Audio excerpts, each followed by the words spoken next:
Okay, real time. You're standing in the grocery store in the express lane, 10 fewer, and the person in front of you, they have 14 items. 14, you counted.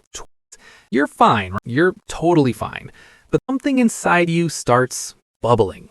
Your jaw tightens. Your monologue starts drafting a strongly worded letter to no one.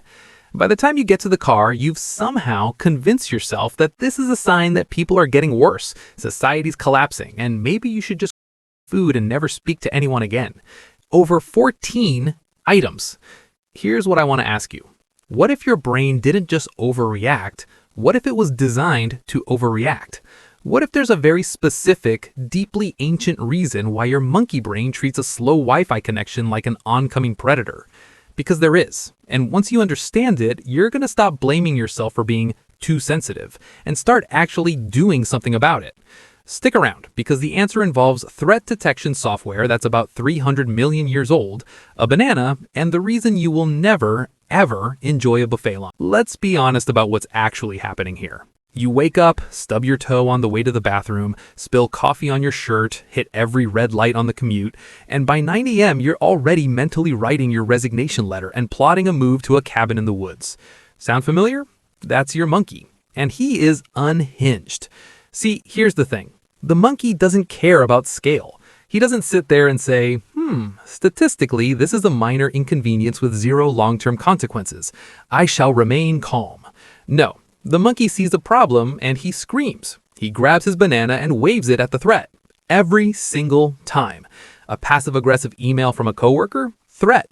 Someone breathing too loud near you? Threat. The vending machine eating your dollar? Existential crisis.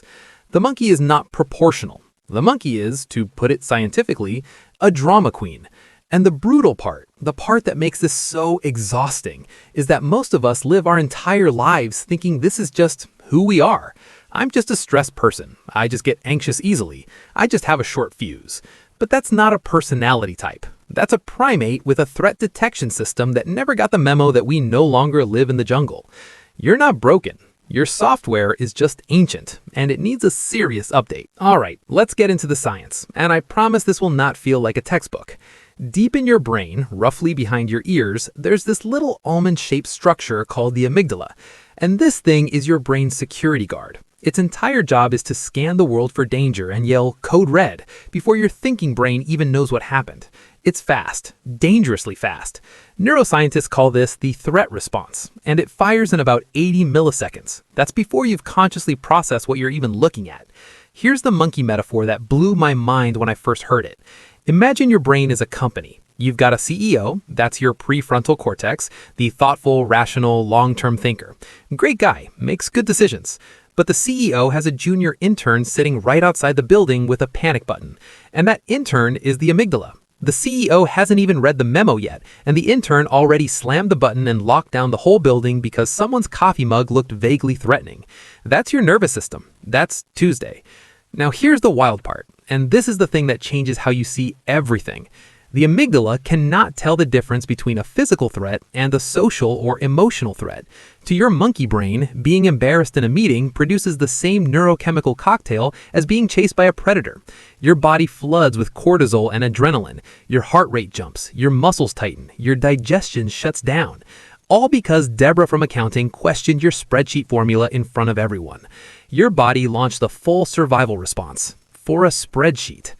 This is called threat generalization, and researchers at NYU found that the amygdala doesn't just respond to actual threats, it responds to anything that resembles a past threat, even symbolically.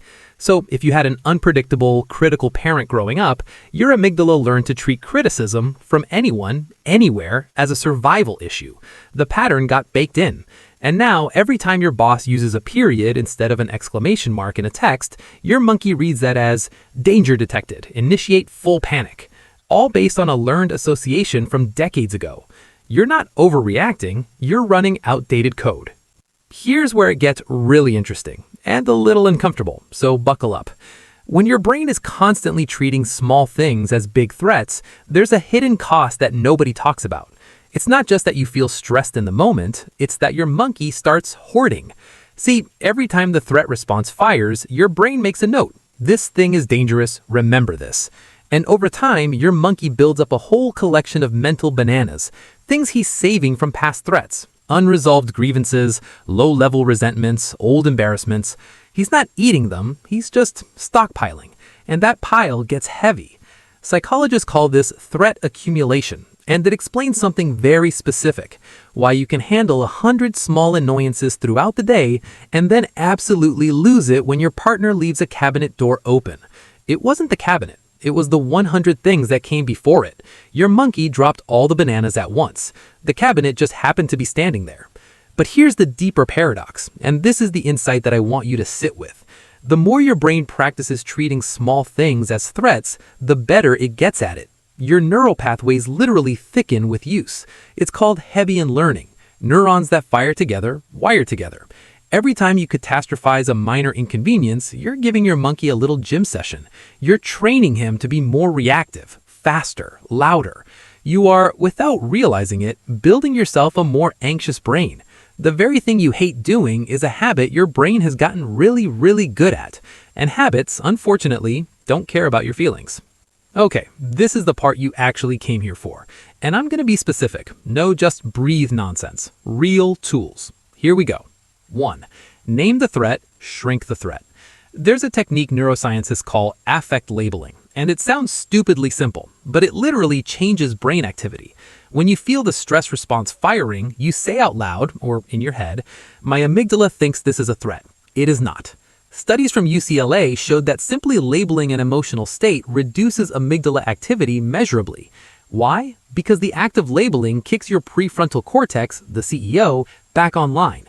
You're basically interrupting the intern. Try it next time traffic makes you spiral. The monkey sees a threat. There is no threat. There is only a Honda Civic. It feels weird. It works anyway. 2. Use the 10-10-10 rule, but make it monkey. Ask yourself 3 questions when small stuff is sending you sideways. Will this matter in 10 minutes? Will it matter in 10 months? Will it matter in 10 years? If the answer to all 3 is no, and it usually is, your monkey just got de-escalated. The reason this works isn't just perspective. It's that your prefrontal cortex specializes in future thinking, and when you force it to project forward, it naturally overrides the amygdala's short-term panic loop. You're basically using your brain's own architecture against the overreaction. It's basically a judo move on your own nervous system. 3.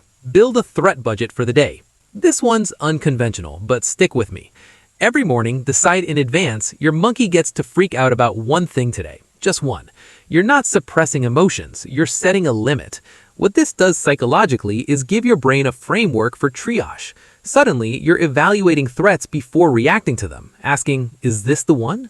And almost always, by the time something actually irritating happens, you've already burned through 4 fake crises, and you're like, okay, nope, I'm saving my freakout for something worthy. Your monkey learns he has a budget. Monkeys, it turns out, can budget.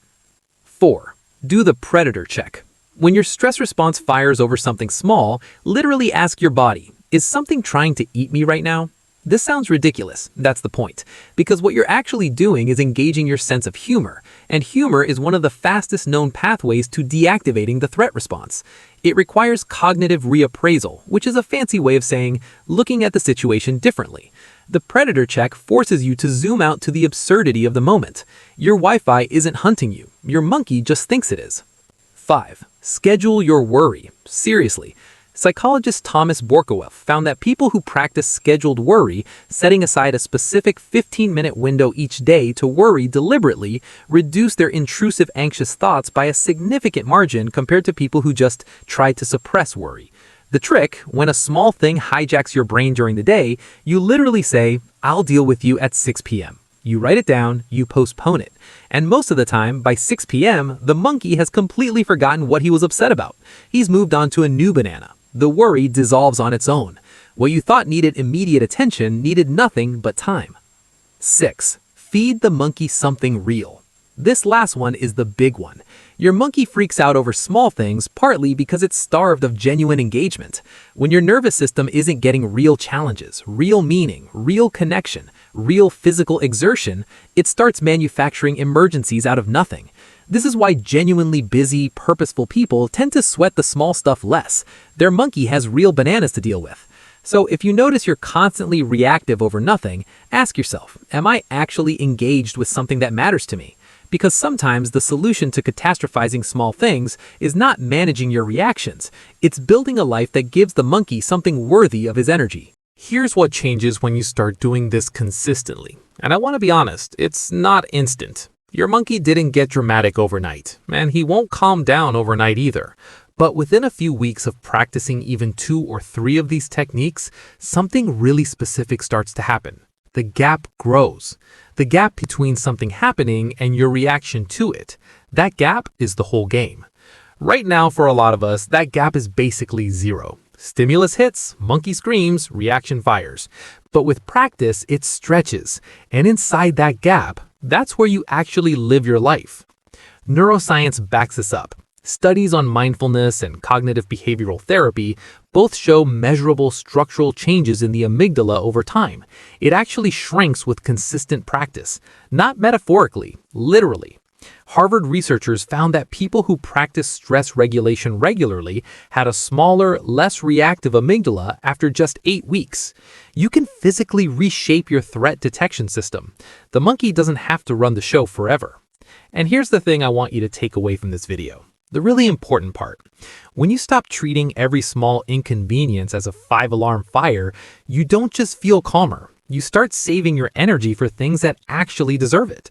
You have more patience for the people you love. You make clearer decisions under pressure. You stop arriving at the end of the day feeling like you fought a war when you just went to work. The 14 items in the express lane guy, he becomes mildly annoying and then completely forgotten, the way he was always supposed to be. Remember the grocery store we started with?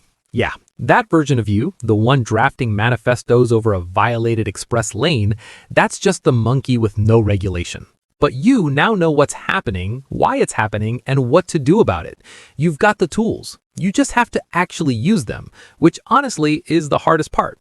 But you're already here, which means your monkey is at least curious. And curious monkeys, they learn fast. The brain you have right now is not the brain you have to keep. Every time you catch the monkey mid-spiral and choose differently, you're not just having a better moment, you're building a better brain. One tiny, ridiculous 14 items in the express lane moment at a time. If this video gave your monkey something useful to chew on, hit the like button. It helps more people find this stuff, and honestly, it makes our monkey very happy. Subscribe if you want more of this, because we go deep on the weird, wonderful, frustrating science of being a human with a primate brain every single week. And if you want to really go bananas, we have a channel membership where we get into even more practical tools, deeper dives, and a community of people who are all just trying to get their monkeys under control. Link is below. Thanks for watching. Now go be slightly less stressed. Your monkey has earned it.